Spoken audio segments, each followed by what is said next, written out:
Hello. So unfortunately, I cannot be here right now. The past week has been insane. Believe me right now, I'm recording this at like 4 in the morning. I'm tired. My head hurts. But I really want to tell the story. I'm super excited. That being said, please let me know any of your comments, any of your thoughts, any of your questions. DM me, message me, anything like that. Or don't, again. What am I going to do? I'm in a completely different state. But when Gwendolyn first pitched this assignment, I knew that I wanted to do a running story because I ran all throughout high school and I have a multitude of stories. I have happy stories, sad stories, gross stories, funny stories, every type of story. But the one story I knew I really, really wanted to tell was my first actual running injury. But this was not a typical running injury, which is why it's so much fun to tell. But basically how the story goes is it's around the middle of my junior year. And how our program was set up was you're supposed to run once in the morning and once at night, 7 days a week.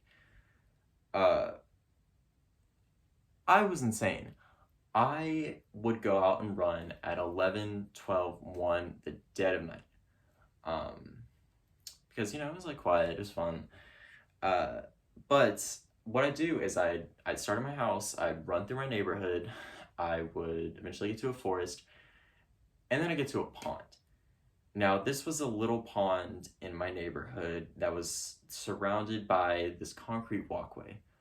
And I would run this concrete walkway every single night, but rarely did I ever see anyone. I never ever saw anyone at 1 in the morning because that's weird. Why would anyone be out at 1 in the morning?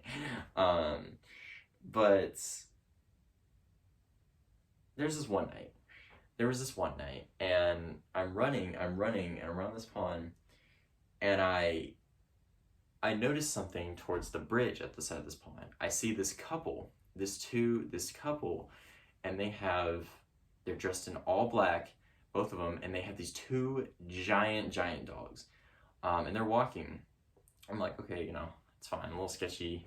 But again, I'm I'm out here in nothing but running shorts, my cute little running shorts, cute little shoes. I am asking to get kidnapped. Whatever. But typically, when you're running past someone, what happens is they will hear your heavy breathing and they're stomping and all that, and they'll step to the side. They'll let you pass or whatever because they don't want to get trampled. That's typically what happens. The thing about this story is I'm running up beside them and I get within about 50 feet of these people.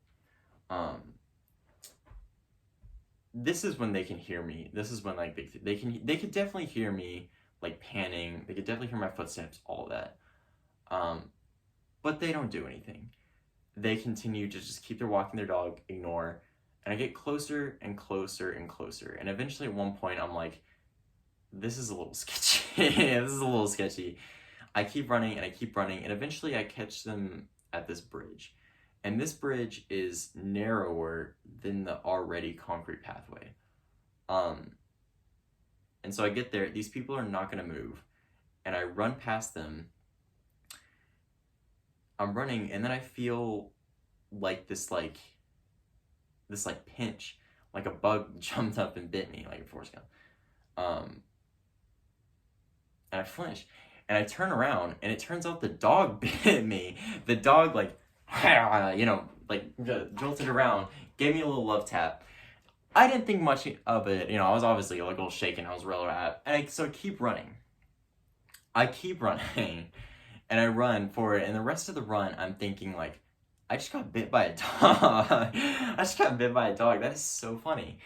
So I finish my run, however many miles I have, and I get home.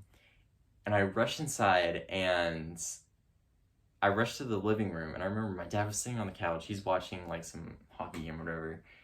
And I'm like, Dad, I got bit by a dog. I think that is so funny. And I turn around to show him a giant gash in my right butt cheek, and my pants, my cute little running shorts are torn open. I did not think it was that big. There was blood running all down my leg, and I remember my dad telling me we need to get you to the ER. And I'm like, yeah, let's go. Let's go. So we get in the car, and I remember vividly, like, driving down that road, and my dad, like, lecturing me, like, you should have gotten this person's number, you should have checked if the dog had rabies, all this stuff. I'm sitting in this seat, soaked with my own blood and my torn up little running shorts, and I'm thinking, like, I just got bit by a dog. I just got bit by a dog. Eventually, like, we get to the ER, you know, and we get, like, and it's like, it's $5,000 to get this thing, like, stitched up. Or it's a lot of money to get this thing, so not 5,000, it's a lot of money to get this thing stitched up. But a little fun fact about this, I remember getting to tell the girl I was into at the time, like, I just got bitten, I just got bitten in the ass by a dog, you know, fun little, I don't know. But anyways, that was my story. You guys have fun. I will be chilling in Texas. Hope you guys liked it. Bye-bye.